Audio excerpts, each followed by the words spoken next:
You came for fluffy happiness and found an island that once wasn't on the map. Here people hand out carrots to soft-nosed rabbits, and here behind thickets and gentle slopes, a secret plant once made chemical warfare agents. How did cuteness become a cover? This is Okunoshima, an island where past and present compete for the right to be the truth. The ferry from Tadanumi needs barely 15 minutes to cross the Seto Inland Sea.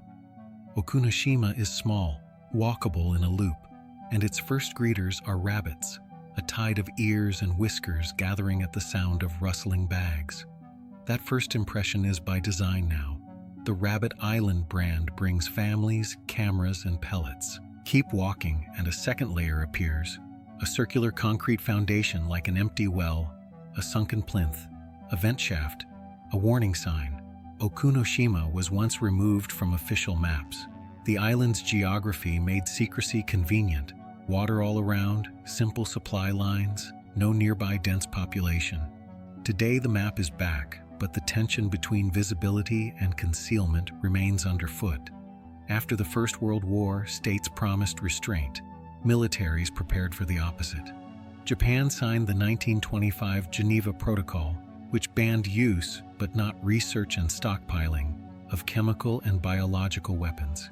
In the late 1920s, the Army sought an isolated, guardable site with easy logistics. Okunoshima fit perfectly.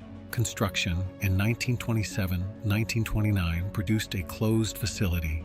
On paper, it was an innocuous research complex. In practice, a plant producing sulfur mustard and lewisite. Secrecy was poured into the concrete. The island was omitted from maps. Workers signed non-disclosure. Many were not told what they handled. Protective gear existed but was imperfect. Procedures reflected the era's haste and blind spots. Mustard agents are vesicants. They blister skin, injure eyes, and scar lungs. Lewisite, an arsenic-based vesicant, inflicts rapid, painful damage.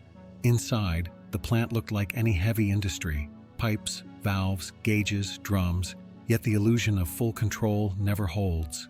Even in best conditions, minor leaks and spills occur. Under wartime pressure, they multiply. Danger does not stay inside. Air, soil, and bodies carry exposure beyond the gates, turning private risk into communal cost. Logistics completed the system. Precursors in, finished agents out, waste handled discreetly. The bigger the output, the more a culture of shortcuts threatens to harden into standard practice. The plant did not just produce chemicals, it produced habits, some prudent, many dangerous. As Japan expanded on the Asian mainland, Manchuria, then broader campaigns, stockpiles grew and storage depots multiplied. After 1945, specifics of deployments and quantities would be debated. Documents were destroyed or never kept. What is certain, factories like Okunoshima made use possible and practical, and the agent's injuries, burns, blindness, respiratory damage, are not in doubt. Plant workers occupied a legal and moral gray zone, not soldiers, yet exposed to combat-scale harms. Later petitions for recognition and medical support were as much claims for language, the right to have what happened named, as for treatment. August 1945, the facility shut down.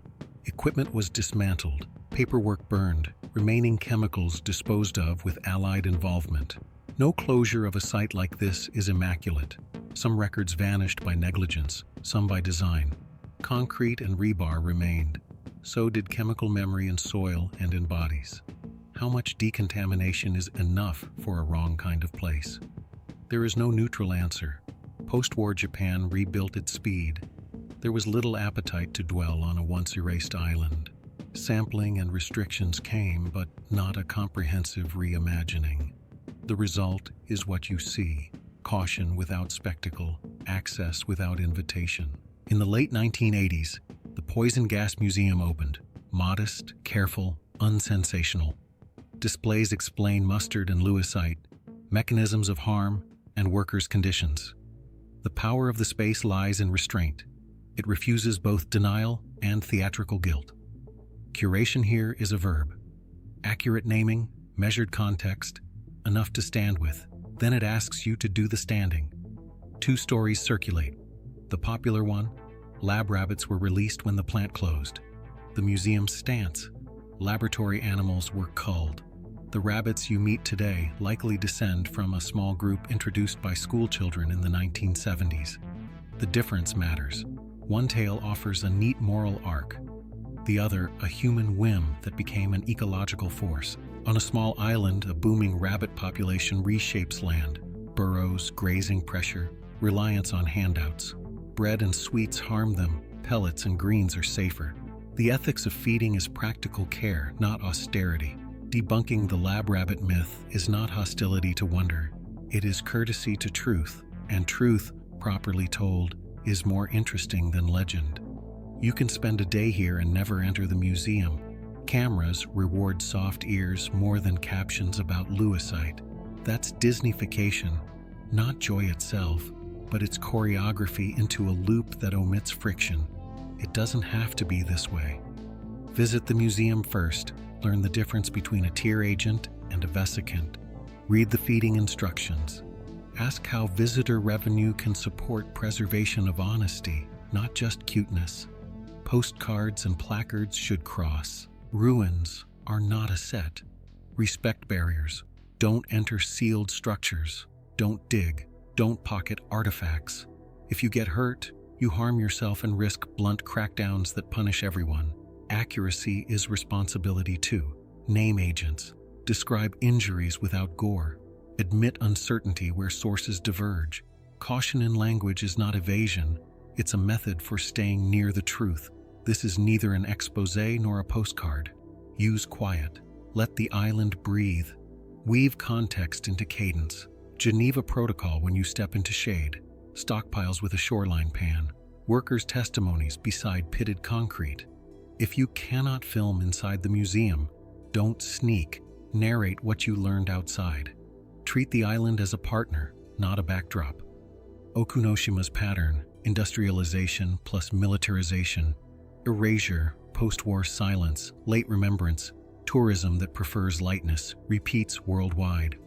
Sometimes the cute substitute is wildlife, sometimes architecture or a festival. The mechanism is the same. We prefer stories we can feed. The harder ones wait in low-ceiling rooms with careful captions. Courage is deciding your delight can hold truth without breaking. Weekends bring crowds, weekdays bring hush. Pellets rustle, footsteps loop, laughter rises. The museum offers a measured counterpoint. Rules, no chasing, no junk food, no trespassing, are the price of keeping the place gentle. What we owe is a sequence of small choices. Museum first, pellets later. Instructions read, photos taken without stressing animals. A final pause before a concrete rectangle to let your body register that this is a ledger with pages torn out. Rabbits owe us no meaning.